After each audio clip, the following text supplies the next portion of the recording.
On this episode, this is our special edition dedicated to ransomware. As of course, as many of you in the security community know, there was a new strain of ransomware running around, which had some very interesting things, although not necessarily new from some of the things we've seen in the past, but certainly garnered a lot of attention. And I've got some help from Amanda Rousseau from Endgame to help talk about that. Coming up next on this edition of Hack Naked News. This is Security Weekly, for security professionals, by security professionals.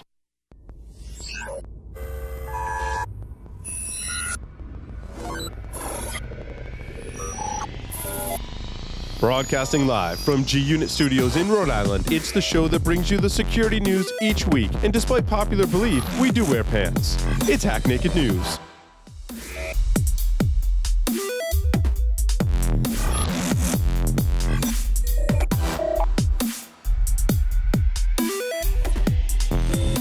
Brought to you by, you have a website, an external presence, employees, an office? Any of these things can be compromised and attacked. How are you defending these assets? Have you penetration tested these public assets? Start 2017 by taking a proactive approach to securing your vulnerable areas. Black Hills Information Security has been helping companies find their weaknesses since 2008. Email consulting@blackhillsinfosec.com and see how they can help you sleep better at night. Gain control of cyber risk with Tenable.io, the first vulnerability management platform built for today's elastic assets like cloud, containers, and web apps. Discover a fresh, asset-based approach that prioritizes vulnerabilities while seamlessly integrating into your environment. And improve ROI with the first elastic licensing approach based on assets, not IP addresses. Tenable.io delivers the data and context you need to secure your elastic attack surface. Start your free Tenable.io trial today by visiting Tenable.io. Good evening, afternoon, or morning, depending on where and when you're listening to this episode of Hack Naked News. This is our ransomware special edition, given everything that's been happening in the news and in our community is a buzz with, if I have to say wanna cry one more time, I might actually cry. But I am here with Amanda Rousseau from Endgame. She's the senior malware researcher for Endgame. Previously, she was at FireEye. And Amanda's here today to help us dissect some of the things that have been happening with this particular strain of ransomware. I'm going to try not to say wanna cry like 800 times. Amanda, welcome to the show. Thanks for having me. So, Amanda, tell us a little bit about your background as a malware researcher. Well, straight out of college, I got into the DoD Cybercrime Center, and that's where I picked up a lot of my skills. I did forensics, I did major crimes, I did intrusion forensics, and then after that, I moved into the commercial sector, and I started doing incident response, forensic incident response, and then I moved over to the Bay Area at FireEye, where I spent most of my time specifically in malware research, and now I'm at Endgame. Fantastic. So, with this particular WannaCry ransomware, one of the things that highlighted, and I'm not sure if it's a perfect storm or an imperfect storm, but certainly there were a lot of circumstances that led up to the community being in this point where there's a remotely exploitable SMB service, which we've seen in the past. Patches were issued. There's the legacy issue where Microsoft's been saying for a long time you should disable SMB v1. Is this an anomaly? Is it that much different from the slammer worms and other worm-like behavior that's happened in the past? Well, I think there was a lot of warnings out there, and it just comes down to old software that just hasn't been patched. I mean, you've seen a lot of these billboard screens having the ransomware image on it. So it seems like, it's like set and forget. Let's just put this operating system on this device and let it go. So it's kind of those one-off things where people don't realize that they need to update. Yeah. Unfortunately, it comes down to patch management. I mean, we knew about this a month earlier. Even Microsoft knew about it. It's a little bit obvious. Yeah, and Microsoft had been recommending disabling SMB v1 for, I want to say, over a year. The person in charge of that particular software at Microsoft pleaded with the IT community and said, please disable this. And obviously not everyone was listening. Right, right. So it seems as though when I read about this malware, and I haven't dissected it like you have, Amanda, but when I read about the kind of high level of what this ransomware did and some of the aspects of it, my take on it after analyzing this industry for many years is I'm like, this really wasn't all that great a malware, actually. Did you know, you analyzed the malware. Did you have the same impressions? Yeah, I even pinged Polar Toffee about this. I was like, hey, why aren't these strings obfuscated? They're all ASCII strings. And then when I was going through it, I mean, it did its encryption correctly. They didn't have any private key in there. Definitely the ransomware authors would have to give you the decryption key. But everything else, it looked pretty basic. I mean, it's using scripts. It's using different EXEs to start up everything. And it was just more tedious to go through, but it was pretty easy. So when I looked at the exploit code versus the ransomware, I was like, definitely two different authors here. Mm-hmm. It just looks like they compiled everything together in the dropper binary and packaged it up and sent it out.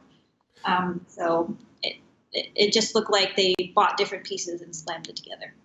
And now you are credited in a couple of articles I was reading as disclosing the password that was used inside of the malware, but that wasn't the password to decrypt files, correct? What was that password used for? No, so there's a zip in the resource of the dropped exe, and that is just containing all of the information for configuration and the decryptor, Awana decryptor.exe. So it's just a password protected zip. Unfortunately, it's not going to decrypt your files. I gotcha. So the could it have been worse if it was more stealthy? It seemed to me also to be a very noisy, scanning for port 445, and of course displaying the message to the end user and things of that nature. It was a pretty noisy thing. Do you think that was the skill level of the attackers? Was that done on purpose? Or what was the deal with that? Yeah, so I mean, the way that they package the service to propagate, it really feels like it was just smashed together.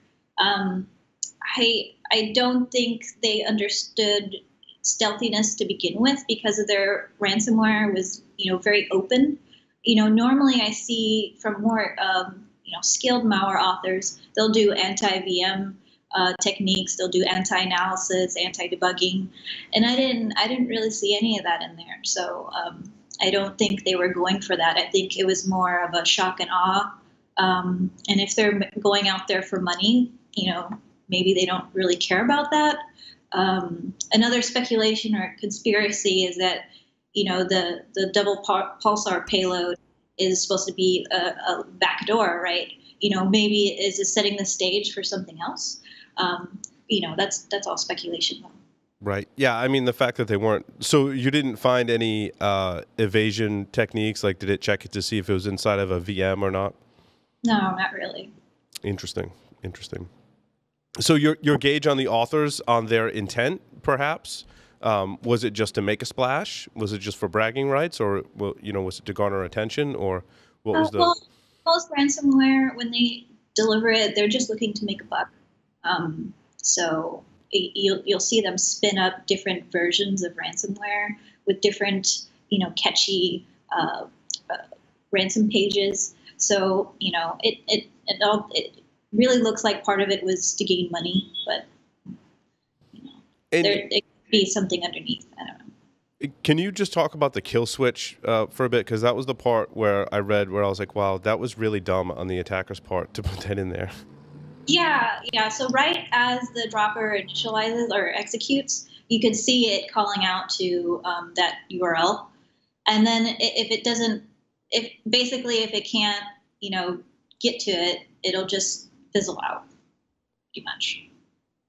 Do you often see those kind of measures put into ransomware? It's, I hate looking at ransomware, to be honest. So it could be possible that they have like mercy capability, but it all depends on the authors. Or is it that they put some of those back doors in so that if they accidentally infect one of their own systems, or they don't want their own systems to be infected, is like a safeguard measure inside some malware? Yeah, that could possibly be a reason, but it could be mercy for organizations that are critical. Who knows? How does this compare to some of the other malware that you've been analyzing recently? Is this is this a trend that we're seeing, or does this do things just like very differently from some of the other malware you're analyzing today? Well, I look at completely different classes of malware. I focus on more anti-analysis and anti-VM techniques. And so I'm so used to seeing those that when I went through this one, I was just like, wow, this is so basic. So, more backdoors, more rats. They'll take the time to evade antivirus. They'll take the time to evade or detect if you're in a VM or not. In this case, it really didn't show any of that. And what's typically, I find it interesting that when ransomware started becoming popular, it made me think about that the person whose the data is most valuable to is you, and they're definitely preying upon that. How does some of the other malware that you analyze, like what are the other kinds of intentions that you're seeing in other forms of malware? Well, I've seen a lot of spyware.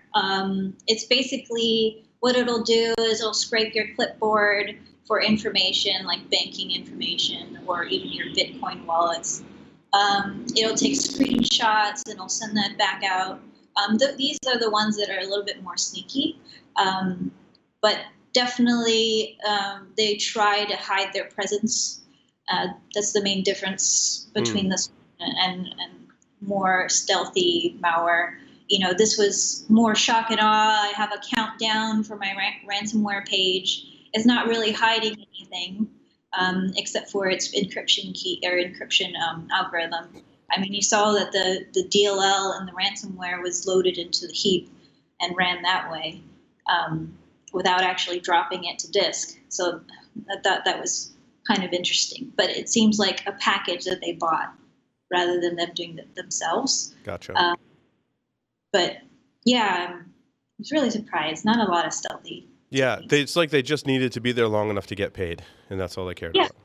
Exactly. And they really don't care about the user in that case. I mean, you saw I think Hacker Fantastic was saying, don't pay the ransom because you can't even reach the server to acquire the decryption key because they were getting DDoS. So, So let's talk a little bit about detection. I mean, obviously, patching your system, disabling SMBv1, and there's a list of 1,000 other things in Active Directory that can help you stop from getting malware, as well as not clicking on stuff in phishing campaigns. But I think it's inevitable that your organization is going to have to deal with malware. So what are some of the detection techniques that you've been working on for all forms of malware, and then specifically ransomware? Well, personally, I've been focusing on preventing Mimikatz, especially its credential theft or its permission theft. So just a little kernel work there. But now I'm moving on to more anti-analysis techniques.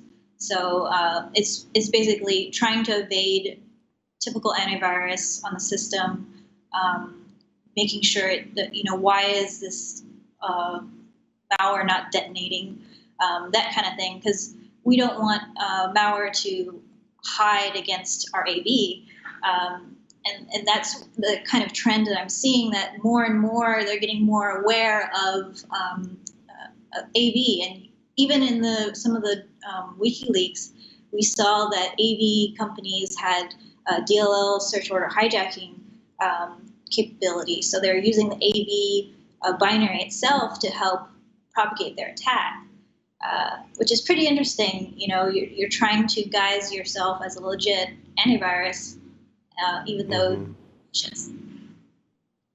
So when you look to detect malware that's evading you, in some of the ways that they're doing their probing, can you listen for those probes?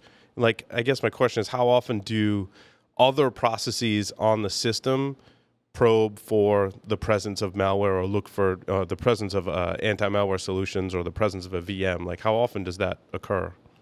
Um, it depends on the malware. Again, sometimes it'll just go through the registry and check for certain keys to see if they exist, and it'll look on the process table to see if there's any processes that are running related to analysis, like the sysinternals toolkit, Mm-hmm. a debugger running or something like that. But you'll start to see that they're evading by loading themselves into memory spaces, and that's where you want to start to look. Is like, do you have malware in memory that's unbacked on the file system? So, and then that's where we try to focus as well. I gotcha. So, are there other techniques that you're aware of that can be used to detect, when the dropper is deployed versus when ransomware starts encrypting something? Like, are there different stages where you can do some detection that are pretty well proven? Yeah. Especially with the WannaCry sample, once it hit our malware score, it immediately decided to intercept it. Even if it's trying to load that DLL into memory, it's gonna see like this weird memory blob that's executable. I mean, it changed the virtual protect executable. It made that memory space executable, so it's kind of like a flag. Hey, there's something weird going on here. So there's different parts. I hate using buzzwords, but there's different parts of the kill chain that you can done. Yeah. No, absolutely. And I believe our capabilities have gotten better in that arena in understanding the behavior. And I think a lot of people claim, we have behavior-based detection. It's like, yeah, but what does that mean? Like, what behaviors are you looking for, right? And you gave a very good example, Amanda. A process that are executing in memory is certainly one of those behaviors. So. Yeah, and the two go hand in hand, like static analysis, AV signature detection, and behavior analysis. These help each other out. There's some things that you can't scale with static analysis that you can with behavior analysis. What's weak in one helps out the other. For unknown attacks, behavior analysis might be the way to go, but it is more FP prone in that case, because it's more general. So you'll have to, weigh those two options together.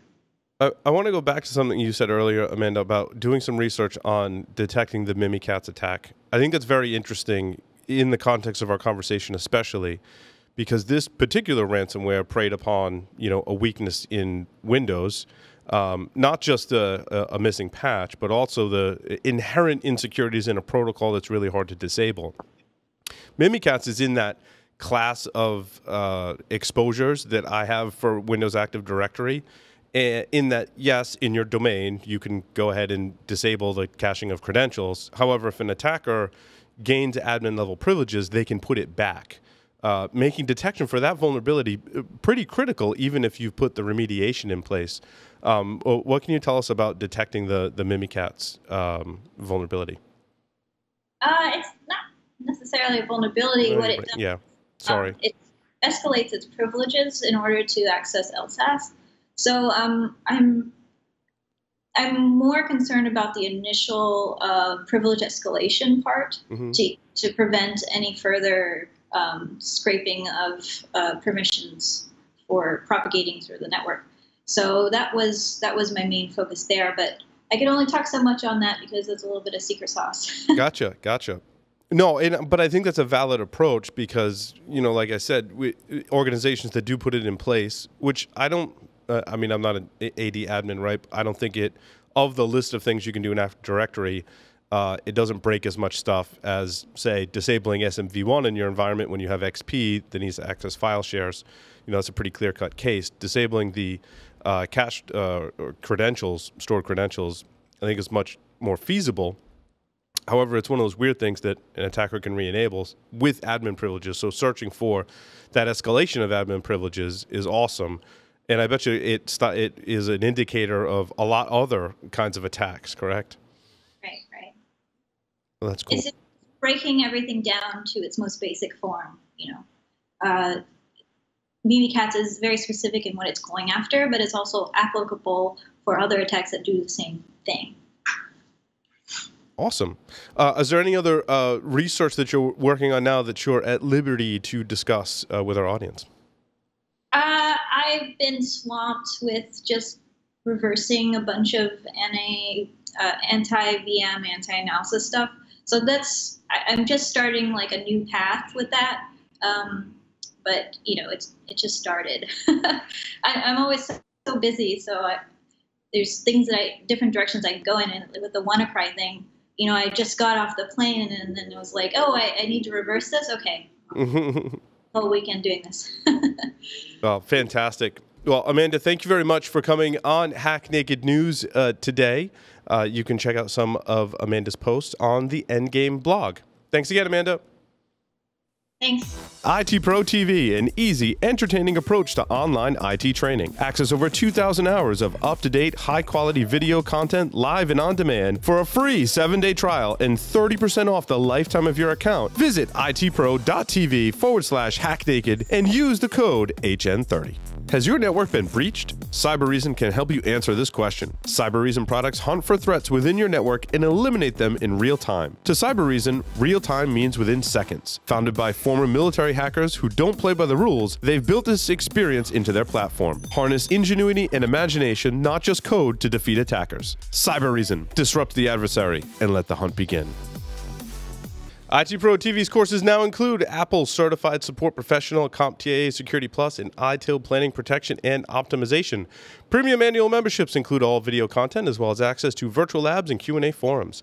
You'd normally pay $85.70 a month or $857 per year, but we have a special offer for our listeners. For a limited time, get 30% off a monthly membership for the lifetime of your active subscription by visiting itpro.tv/hacknaked and use the discount code HN30.